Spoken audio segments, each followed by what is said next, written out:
5 years after the humans left, Hyunwoo stood at the window of Unity Station and watched ships arrive from across the galaxy.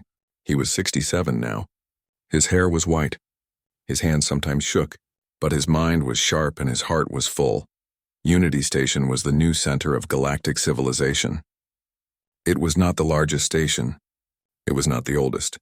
But it was where things actually worked, where species traded fairly, where knowledge was shared freely, where everyone had an equal voice. The Cooperative Partnership Alliance now included 247 species. Most of them were former council members who had left when the council collapsed. They had not come to humanity as beggars. They had come as partners. And humanity had welcomed them. The old Galactic Council still existed, but barely. Only 97 species remained, and they had renamed themselves the Reformed Council. It was a shadow of what had been. High Counselor Vesrith was gone, removed by his own people. The Veltharn had chosen new leadership, younger, more humble. The council station had been abandoned. It drifted in space now, a dead monument to arrogance. Sometimes salvage crews went there to recover equipment. They found it strange and sad. Such a beautiful place. Such a waste. Dae-Yoon, now an admiral, commanded a fleet of ships from 40 different species. They were hunting pirates in what used to be council space. The mission was going well. The ships worked together perfectly because they had trained together, because they respected each other, because no one assumed they were better than anyone else. When they achieved their first major victory, Da-Un made sure every species was recognized in the official report.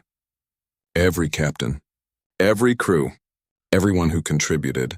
It was so different from the old council way of doing things, and it felt right. Tae-Yang worked at the New Horizons Research Institute, a facility built by the Cooperative Partnership Alliance. He had a new research partner, actually an old one.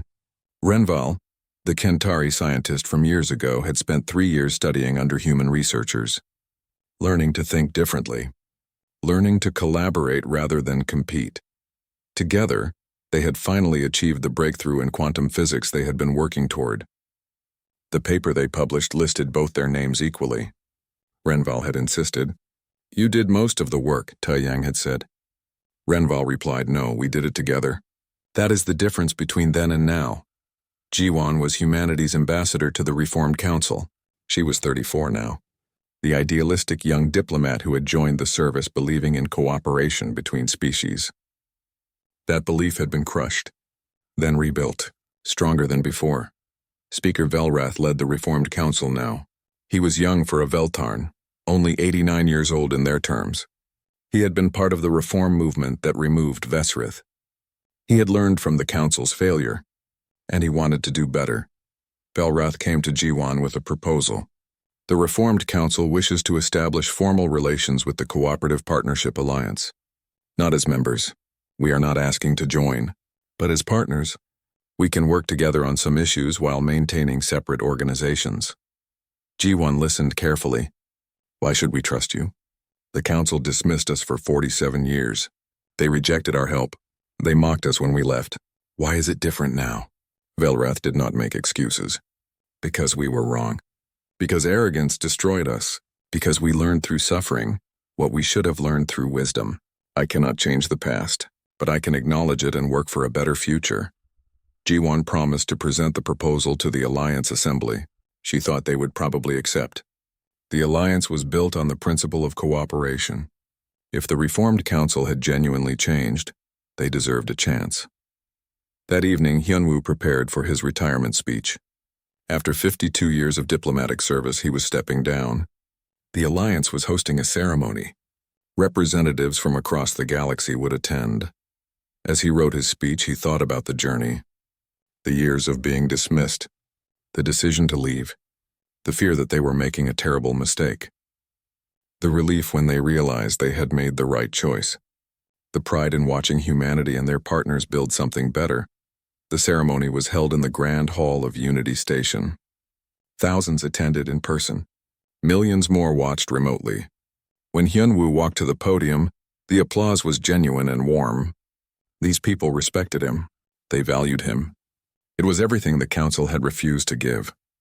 Hyunwoo spoke slowly and clearly. 5 years ago, humanity made a difficult decision. We walked away from the Galactic Council. Many of you thought we were being childish. Maybe we were, but sometimes you must leave a bad situation to save yourself. We did not leave to punish anyone. We left because staying meant losing our dignity. He paused, looking out at the diverse crowd. What we built in these 5 years is not perfect. The Cooperative Partnership Alliance has problems. We make mistakes. We argue, we disagree, but we do it as equals. Every voice matters. Every contribution is valued. We learn from each other because we actually listen to each other. To the species of the Reformed Council, I say this: your transformation has been remarkable. You learned from catastrophe. That takes courage. We are willing to work with you, not as your teachers, not as your superiors, but as partners. The door is open if you want to walk through it. To humanity, I say this: never forget what we learned. Power without wisdom creates arrogance. Success without humility creates failure. We were fortunate. Our time as underdogs taught us lessons that the elder species forgot. Remember those lessons? Stay humble, stay kind, stay fair. The galaxy is vast. There is room for many different societies, many different approaches. The old council tried to be the only path. They failed. Let us build a galaxy where there are many paths, where those paths cross in friendship, not hierarchy, where difference is celebrated, not punished. We walked away silently 5 years ago. Today we speak clearly. We are here. We are equals. We are partners. Together we will build something better than what came before. The hall erupted in applause. It lasted for 5 minutes. People were standing, cheering, some were crying. Hyunwoo felt tears on his own face. This was what he had dreamed of all those years ago. Not domination, not revenge. Just respect, just equality, just fairness. After the ceremony, Hyunwoo received a private message. It was from Vesrith. The former High Counselor lived in exile now. His message was brief. You were right. I was wrong. I am sorry. Hyunwoo read it twice.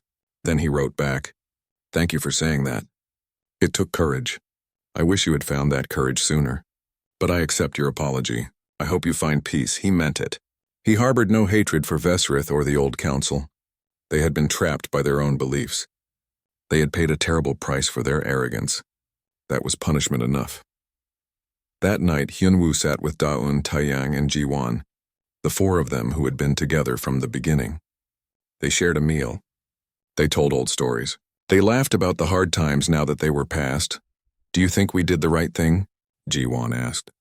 "Walking away?" Hyunwoo nodded. "Yes, we could have stayed.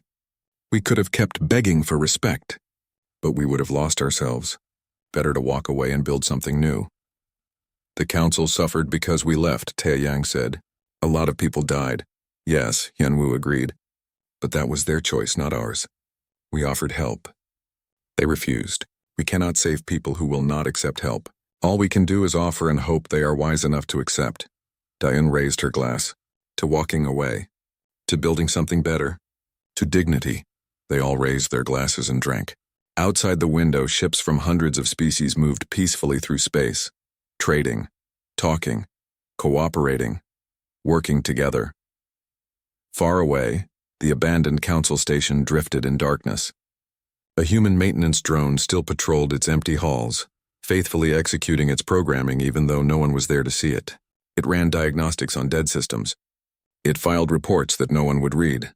It did its job because that was what it was built to do. The lights flickered one last time, then went dark forever. The old council was truly dead. But on Unity Station, the lights blazed bright. Ships arrived every hour. Beings of hundreds of species worked together. They built. They learned. They grew. They solved problems together. They celebrated successes together. They faced challenges together. It was not perfect. There were still conflicts, still disagreements, still problems. But they were problems they faced as equals, as partners, as friends. Hyunwoo looked out at the station and smiled. This was worth it. All the years of struggle, all the humiliation, all the doubt. It led to this, a place where respect was given freely, where contributions were valued, where everyone had a voice. He thought about something an old teacher had told him long ago. The best response to disrespect is not anger. It is quiet dignity. Walk away. Build something better. Let your success speak for itself. That was exactly what humanity had done. They had walked away. They had built something better. And their success spoke louder than any words ever could. The galaxy had changed. Not through war. Not through conquest. But through the simple act of choosing dignity over tolerance of disrespect. Through building something better than what came before. Warmaster Krelno sat on his command throne aboard the Eternal Dominion. The flagship was the largest ship in his fleet, big enough to carry 10,000 warriors. Around him, holographic displays showed all 300 ships in perfect formation. He was reviewing the intelligence reports on humanity. The information made him laugh. These humans still used chemical explosions to launch their ships. They had no energy shields. Their weapons were solid metal projectiles that had to travel through space. "Warmaster," said his tactical officer, "we are approaching human space. Should we activate weapons?" Krelnos waved a dismissive hand. "Not yet. Let them see our numbers first. Fear will make them surrender faster." The fleet dropped out of faster-than-light travel. 300 massive ships appeared in the darkness near the edge of human territory. Their arrival created waves of energy that rippled through space. On the Indomitable, every alarm went off at once. The sensors had never seen anything like this. Captain Park's hands moved quickly across her controls, trying to count the ships. 300 contacts confirmed, she reported. Her voice was steady, but Admiral Kim could see the worry in her eyes. "They are massive. Each one is at least twice our size." Lieutenant Lee stared at his weapons display. 300 targets. His railguns could maybe damage 10 or 20 before the Indomitable was destroyed. The mathematics were cruel. Communications Officer Hyejin Yoon looked to the Admiral. "Sir, attempting first contact protocols, transmitting peace signals in mathematical sequences." She sent every peaceful message humanity had prepared. Mathematical proofs, images of Earth's beauty, music, art, anything to show they came in peace. The alien response came quickly. The Vorlathi transmission was powerful enough to override every system on the Indomitable. A voice spoke in perfect English, though with a strange mechanical tone. "Primitive vessel of Earth. You have violated Galactic Council territory. Your species is not authorized for space travel. Power down all weapon systems immediately. Prepare for boarding and inspection. Resistance will result in destruction." The bridge went silent. Dr. Sumin Kang appeared on a screen from her linguistics lab. She had been analyzing the transmission. "Admiral," she said carefully, "their language patterns suggest dominance and superiority. They are not asking. They are commanding. They see us as inferiors." Kim felt his jaw tighten. Humanity had spent centuries fighting for freedom. They had unified their entire planet after terrible wars, and now the first aliens they met wanted them to surrender without even talking. "Get me the senior staff," he ordered. "Conference room, now." 5 minutes later, Kim's top officers gathered. Captain Park, Dr. Kang, Lieutenant Lee, Chief Engineer Choi, and Marine Commander Han. They all knew the situation was bad. Dr. Kang spoke first. "We should cooperate. We are clearly outmatched. Maybe if we show willingness to talk, they will be reasonable." "Reasonable?" Commander Han shook his head. "They did not come here to talk. They came to conquer." "I know invaders when I see them," Lieutenant Lee agreed. "If we power down weapons, we are defenseless. They can do whatever they want to us." "To Earth," Captain Park looked at the Admiral. "We need a middle path. Show willingness to communicate, but not weakness. We keep our weapons active, but don't fire unless fired upon." Kim nodded slowly. That felt right. Humanity would talk, but they would not kneel. "Choi," he turned to the engineer. "How long can we maintain full power to shields and weapons?" Choi pulled up data on his tablet. "The fusion reactor is stable. Days, maybe weeks. But if we have to fight, I can give you one massive power surge. Enough for maybe 10 minutes of maximum combat power. After that," he trailed off. "After that, we are done," Kim finished. "Understood. Let us hope it does not come to that." Back on the bridge, Admiral Kim composed humanity's response. Every word mattered now. This message would define how the galaxy saw his species. "Open a channel," he told Yoon. When she nodded, he began speaking. "This is Admiral Tae-Yang Kim of the United Nations Earthship Indomitable. We acknowledge the presence of the Galactic Council. Humanity requests formal diplomatic channels and peaceful communication. However, we will not power down our defensive systems until proper negotiations are established. We come in peace, but we will defend ourselves if threatened." On the Eternal Dominion, Krelnos listened to the human transmission with growing disbelief. They refused? A single primitive ship dared to refuse the command of a Vorlathi Warmaster? His tactical officer looked nervous. Warmaster, this is unprecedented. No species has ever refused initial submission. Krelnos slammed his fist on his throne. Then we will teach them what happens to those who defy us. All ships move to attack positions. Charge weapons, but do not fire yet. Let them see what they face. The 300 Vorlathi ships began moving. They formed a sphere around the Indomitable, surrounding it completely. Their weapons glowed with building energy. On the Indomitable, Lieutenant Lee tracked every movement. Admiral, they are surrounding us. Weapons are charging. Looks like plasma-based systems. What is their effective range? Kim asked. Hard to say, but based on energy readings, very far. Much farther than our railguns. Kim considered their options. If fighting started, the Indomitable would not last long, but showing fear now would doom humanity to centuries of servitude. All hands to battle stations, he ordered quietly. Shields to maximum. Charge the railguns, but nobody fires unless I give the order. Throughout the ship, 200 crew members moved to their positions. In the Marine Bay, Commander Han's troops loaded their weapons. In engineering, Choi watched the reactor temperature rise as more power was drawn. In the weapons bay, Lee's fingers hovered over the firing controls. Captain Park stood beside the Admiral. Sir, we could try to run. Our engines might be fast enough. Kim shook his head. If we run, they follow us to Earth. If we fight here, maybe Earth gets time to prepare. We hold this line. Meanwhile, Krelnos ordered a detailed scan of the human ship. The results appeared on his display. His sensor officer frowned. Warmaster, these readings are strange. Their power output is much higher than expected. Their reactor is incredibly efficient, and their hull composition includes materials our database does not recognize. Krelnos waved it off. Sensor errors. These primitives cannot have technology we do not understand. Prepare to fire a warning shot. Target their engines. Disable but do not destroy. Yes, Warmaster. 6 Vorlathi cruisers moved into position. Their plasma cannons charged to full power, glowing bright blue. The rest of the fleet watched and waited. On the Indomitable, sensors detected the energy buildup. Admiral, Lee reported. 6 ships are preparing to fire. Targeting our rear section. Captain Park stood perfectly still. All crew brace for impact. Redirect shield power to rear sections. Admiral Kim watched the display. The aliens were about to show their power, but so was humanity. He just hoped the Indomitable could survive what came next. Show them nothing, he said quietly to his crew. Whatever happens, we show them nothing. The 6 alien ships fired. Brilliant blue plasma bolts streaked through space toward the small human warship. The first battle between humanity and the galaxy was about to begin. The 6 plasma bolts hit the Indomitable with tremendous force. The entire ship shook. Lights flickered. Crew members grabbed their stations to stay standing.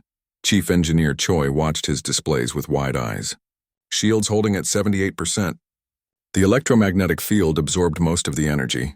On the bridge, Admiral Kim allowed himself a small smile. The shields worked. Years of testing and development had paid off. The Indomitable was damaged, but still fully operational. Lieutenant Lee checked his sensors. All systems green, Admiral. Weapons ready. Engines ready. Aboard the Eternal Dominion, Warmaster Krelnos stared at his tactical display in confusion. The human ship should be crippled. Its engines should be offline. Instead, it sat there perfectly intact. Impossible, his weapons officer whispered. Our plasma cannons deliver enough energy to destroy a small moon. How did their shields hold? Krelnos leaned forward. Full sensor analysis. I want to know exactly what we are facing. The Vorlathi computers worked quickly. The results showed shield frequencies far stronger than predicted. The human electromagnetic shields use technology different from anything in the Galactic Council database. On the Indomitable, Captain Park spoke quietly. Admiral, they expected us to break. We have maybe 5 minutes before they recalculate and attack with more force. Kim nodded. Then we show them what else we can do. Lee, find me a target. Something impressive but not threatening. An asteroid or debris field. Lee scanned the area. There is a large asteroid 50,000 kilometers away. 3 kilometers in diameter. Mostly iron and rock. Perfect. Load the magnetic accelerator cannon. Full power. The MAC was humanity's most powerful weapon. It used electromagnetic rails to launch solid metal slugs at incredible speeds. The projectiles carried no explosives. They did not need any. At 4% of light speed, kinetic energy alone was devastating. Lee worked his controls. Target locked. Mac charged and ready. Fire. The Indomitable's main gun fired. There was no visible beam. No bright flash. Just a slight vibration through the hull as the massive projectile launched. The metal slug traveled in complete silence through space. Humans had spent centuries perfecting ballistics. Every calculation was precise. Trajectory, velocity, impact point, all perfect. 3 seconds later, the projectile hit the asteroid. The kinetic energy transferred instantly. The asteroid exploded in a brilliant flash of light and debris. Chunks of rock and metal scattered in all directions. Where a 3-kilometer rock had been, now there was only dust and fragments.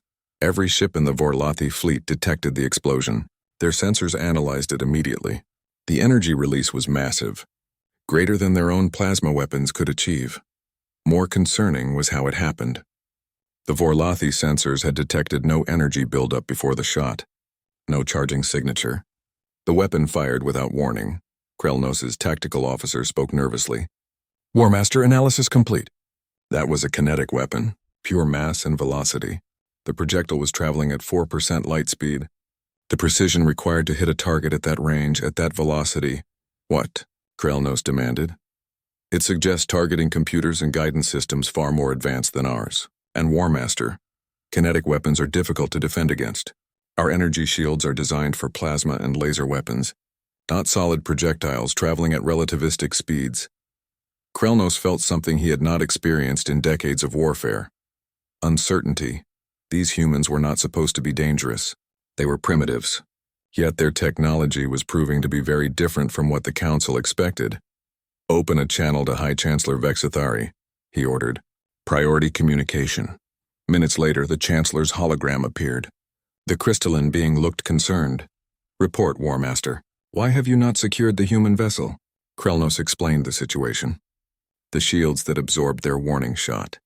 The kinetic weapon that destroyed an asteroid. The strange technology that did not match their intelligence reports. Vexithari was silent for a moment. You are saying one human ship is giving your entire fleet pause? I am saying, Krelnos replied carefully, that these humans developed along a different technological path than we expected. Their defenses and weapons may be specialized in ways that make them more dangerous than our scans suggested. Your orders remain the same, Vexithari said, but proceed with caution. The Council does not want unnecessary casualties. Attempt negotiation again. Make them understand the consequences of resistance. Back on the Indomitable, the crew waited. They had made their point. Now they needed to see how the aliens would respond. Dr. Kang studied the alien fleet patterns.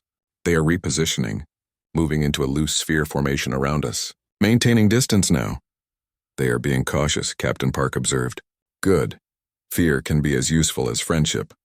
Lieutenant Lee continued scanning the alien ships. I am detecting small drones launching from our hull. Captain, did you authorize a drone deployment? Park smiled slightly. Yes, reconnaissance drones. Very small radar-absorbing coating. They will drift toward the alien fleet and gather intelligence.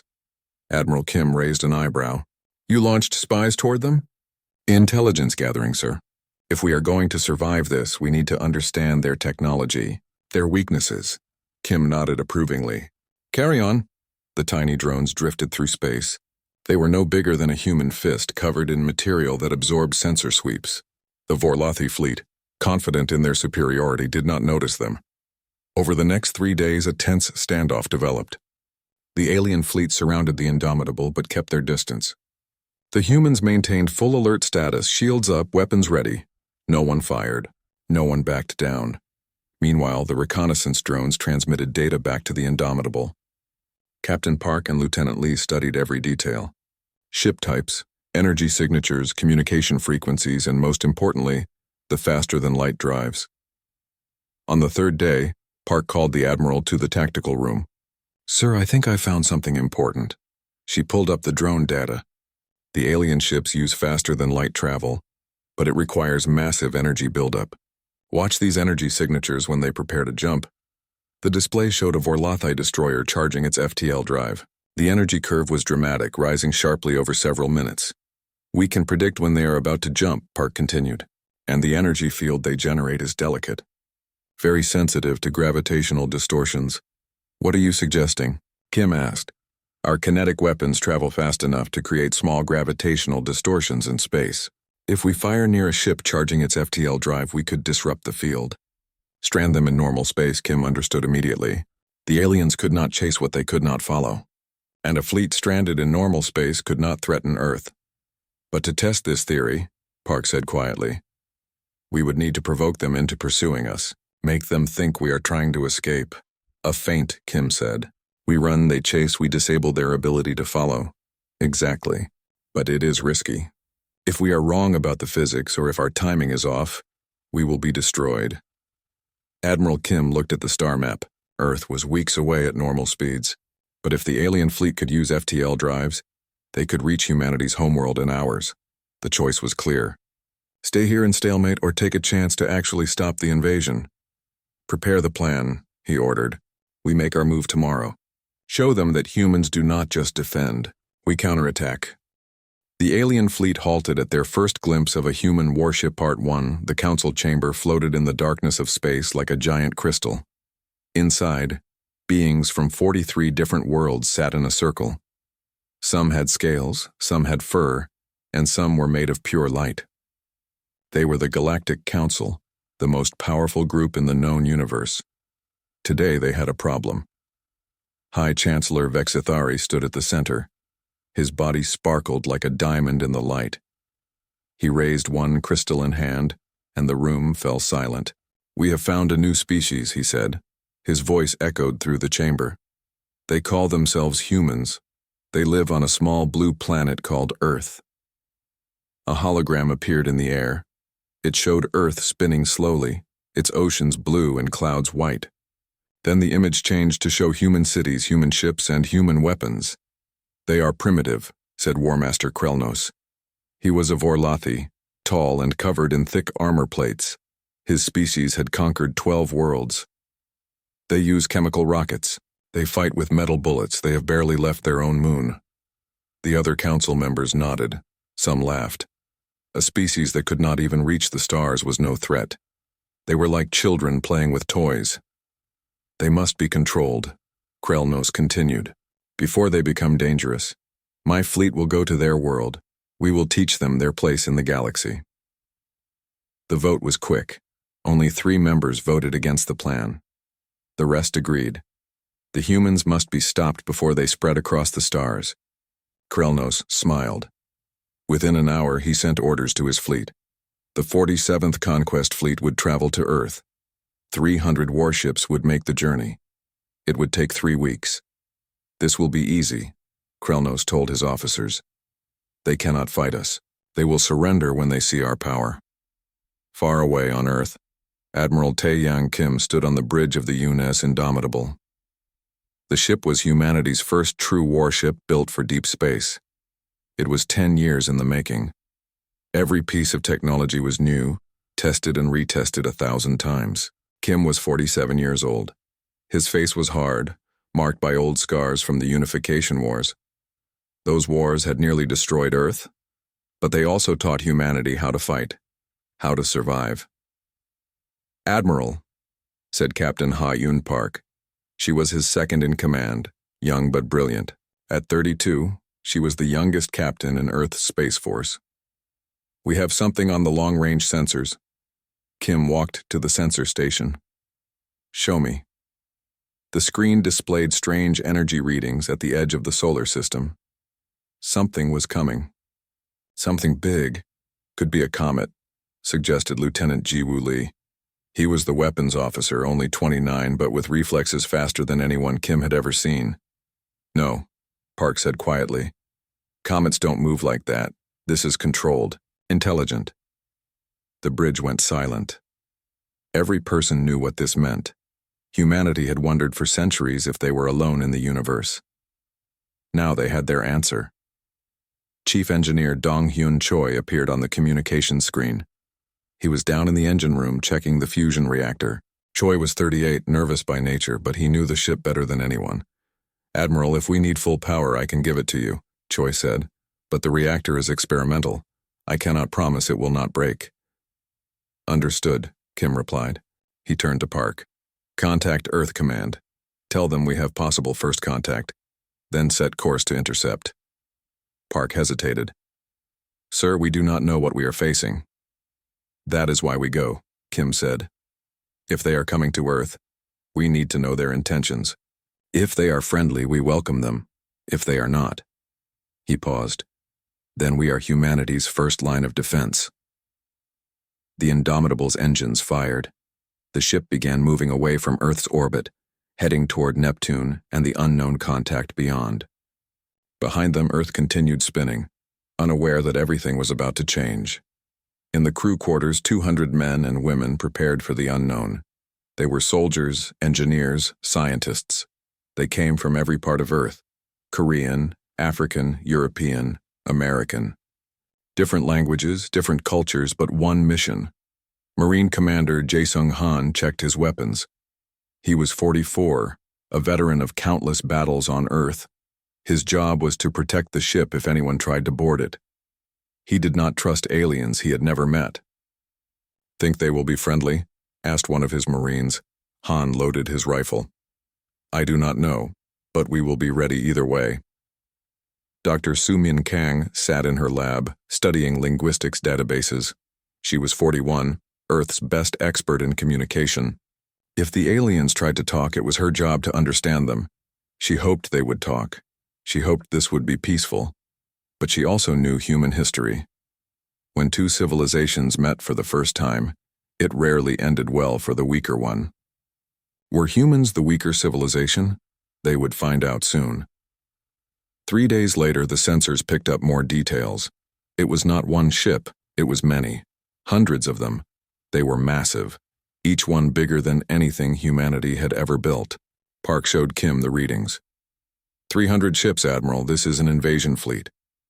Kim stared at the display. One ship against 300. The odds were impossible, but turning back was not an option. If the Indomitable ran, these aliens would reach Earth unopposed. He activated the ship-wide communication system. Every crew member would hear his words. This is Admiral Kim, he began. You all know by now what we are facing. 300 alien warships are heading toward Earth. We are one ship, one crew, but we are also humanity's first representatives to the galaxy. He paused, looking around the bridge at his officers. Park stood tall, ready. Lee had his hands on the weapons controls. Even through the screen, he could see Choi in the engine room, determined. Whatever happens out here, we show them what humans are made of. Kim continued. We show them that we do not scare easily. We show them that we deserve respect. Every civilization in this galaxy will judge humanity by what we do next.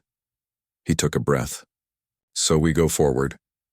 We meet them, and we make sure they remember that humans do not bow to anyone. The crew erupted in cheers. They were scared. They all knew they might die. But they were also proud. Proud to be the first humans to face the unknown. The Indomitable crossed Neptune's orbit and continued into deep space. Behind them, Earth was a tiny blue dot.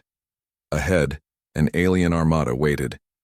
Neither side knew it yet, but this meeting would change the galaxy forever. The Galactic Council expected an easy victory over primitives. The humans expected to defend their home at any cost. Both sides were about to learn that assumptions could be deadly. The Galactic Council chamber was filled with noise. 43 species all talking at once. High Chancellor Vexithari let them argue for several minutes before calling for silence. We must make a decision, the Chancellor said. The humans wait for our response. War Master Krelnos recommends we negotiate rather than fight. This is unprecedented. Ambassador Telkara of the Meridian Collective stood. She was a small being. Her species one of the weaker members of the Council. For centuries they had lived in the shadow of military powers like the Vorlathi. Perhaps, she said carefully, this is an opportunity. For too long, we have measured worth by military strength alone. These humans show us that power can take many forms. Their creativity, their determination, their different technology. Should we destroy that or learn from it? Other small species voiced agreement. They understood what it meant to be underestimated, to be seen as inferior simply because their weapons were weaker. The debate continued for hours. Some argued humans were too dangerous to allow freedom. Others said they were too valuable as potential allies to make enemies. A few suggested humanity could teach the galaxy new ways of thinking. Finally, High Chancellor Vexithari called for a vote. The question was simple. Should humanity be granted provisional membership in the Galactic Council with full sovereignty? The votes came in. 31 in favor, 8 against. 4 abstained, including the Vorlathi. The motion passed. Earth would become the 44th member of the Galactic Council. The fastest elevation in Council history. Back in human space, Admiral Kim received the news. Captain Park stood beside him as they read the Council's official statement. "We did it," Park said quietly. "Humanity has a seat at the galactic table." Kim felt a weight lift from his shoulders. They had faced impossible odds and found a path through. Not through surrender and not through war. Through strength and wisdom combined. War Master Krelnos contacted the Indomitable directly. "Admiral Kim, the Council has spoken. Your species will be recognized. I am authorized to escort you to Velthera Prime for formal ceremonies." "We accept," Kim replied. "It will be an honor." There was a pause. Then Krelnos said something unexpected. "Admiral, I have fought for 60 years. I have faced many warriors, but I have never met any who could make my entire fleet stop with words and will alone. You and your crew have earned my respect. Thank you, War Master. I hope this is the beginning of understanding between our peoples." The journey to Velthera Prime took 2 weeks. The Indomitable traveled alongside the Vorlathi fleet, no longer as enemies but as cautious allies. The contrast between the ships was striking. The alien vessels were larger, more elegant. The human ship was compact, efficient, built for purpose rather than show, but appearances no longer mattered. The galaxy had learned that human engineering was different, not inferior. When the Indomitable docked at Velthera Prime, Admiral Kim led a delegation of 5 officers. Captain Park, Dr. Kang, Lieutenant Lee, Chief Engineer Choi, and Commander Han. Together they represented humanity to the galaxy. The council chamber was overwhelming. Beings of every imaginable form filled the great hall. Some breathed oxygen, others methane. Some were solid, others energy. But all of them watched as the humans entered. High Chancellor Vexithari spoke. "Admiral Tae-Yang Kim of Earth, your species has demonstrated qualities we value. Courage, innovation, and wisdom to choose peace over war when possible. The Galactic Council welcomes humanity as equal members." Kim stepped forward. Dr. Kang had helped him prepare a speech, but now, standing before the assembled galaxy, he decided to speak from his heart. "Thank you, Chancellor. Humanity comes to the stars not as conquerors, but as students. We have much to learn from the galaxy, but we also have much to share. Our history taught us to survive against difficult odds, to find solutions when none seemed possible, to value freedom above all else." He looked around the chamber. "We look forward to the day when human children study alongside your children, when human scientists work with your scientists, when all of us together face the challenges of the universe as partners." The chamber erupted in various forms of approval. Some species clapped, others made musical sounds. A few glowed brighter. In the following weeks, the first exchange programs began. Human engineers traveled to alien worlds to learn FTL technology. In return, alien scientists came to Earth to study human kinetic weapons and shield technology. What surprised everyone was how much the aliens had to learn.